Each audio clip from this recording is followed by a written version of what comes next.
Epsilon naught divided by pi Z E square. तो यहां R निकालेंगे हम, we will find this are.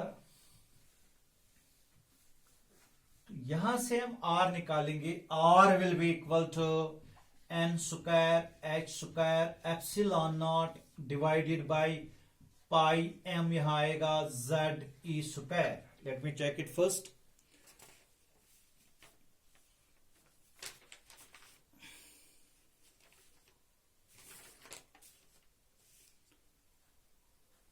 Yes, exactly. This is the equation for radius of the nth orbit.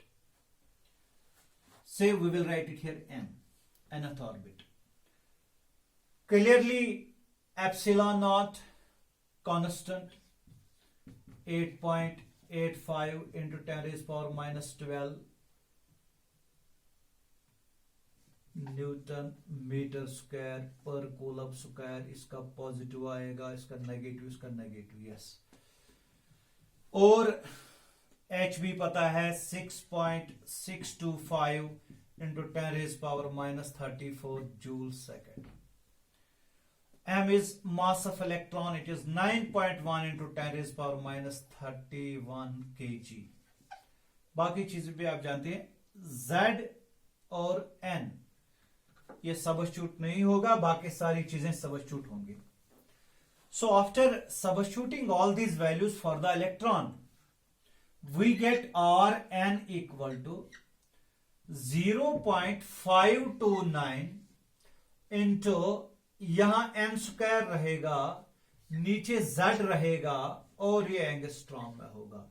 और कुछ लोग तो इसको 0.53 भी लिखते हैं। This is the energy radius of the nth orbit. If we take the hydrogen atom, Z is 1. For hydrogen atom, Z is 1.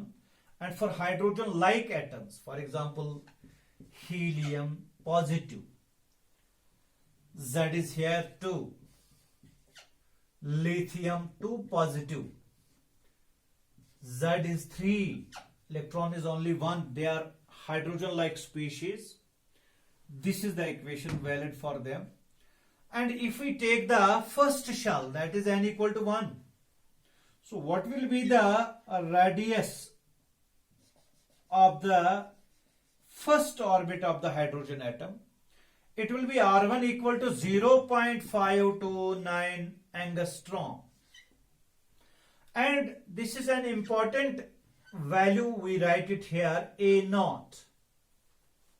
इसी तरह आप सेकंड शेल में अगर इलेक्ट्रॉन होगा, थर्ड शेल में, second shell means first excited state, उसमें n equal to 2, second excited state n equal to 3, तो ये हम निकाल सकते हैं। तो this was the first point, first relation we have obtained. The second relation is about V. We have to find V, velocity of the electron in the nth orbit.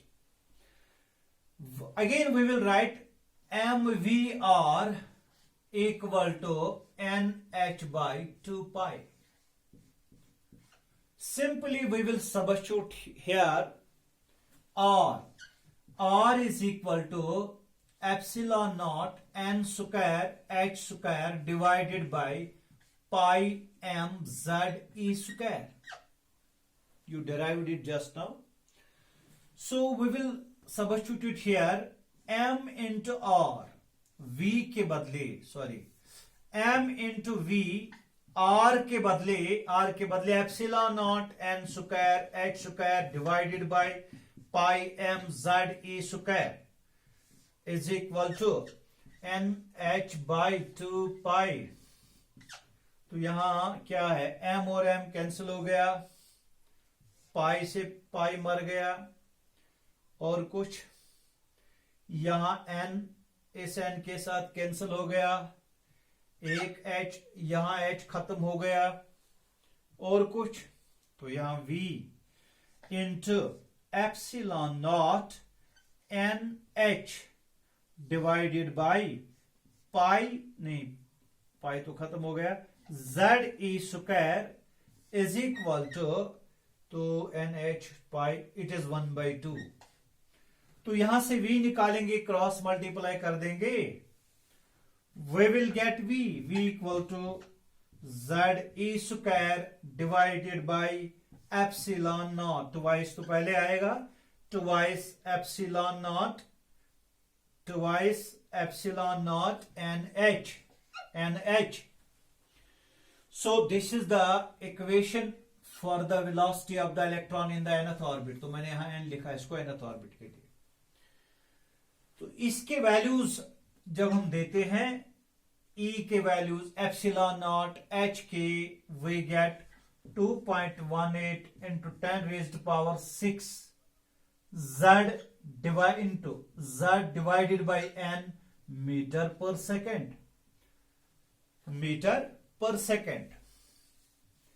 तो इसके लिए भी अगर हम Z का वैल्यू 1 लेते हैं, that means for hydrogen atom, और n का वैल्यू 1 लेते हैं, that means for the first shell, that is the ground state. So V1 will be equal to 2.18 into 10 raised power 6 metre पर सेकेंड। बड़ा value है velocity का। तो कुछ बुक्स तो इसको डिवाइड बाय सी करते हैं, सी से डिवाइड करते हैं, तो v1 by C it is equal to, इसको कैलकुलेट करके c is 3 into 10 raise power 8 metre पर सेकेंड, इसका वैल्यू 1/137 आता है। इसको लिखते हैं alpha, fine structure value. So simply it's a comparison between the velocity of the electron in an orbit and the velocity of light. We can write it here. V will be equal to 2.18. V1 will be equal to 2.18 into 2.18 into C into C 2 into C. Yes, 2.18 into नहीं. V1 by C will be equal to 1/137. It will implies V1 will be equal to 1/137 into C.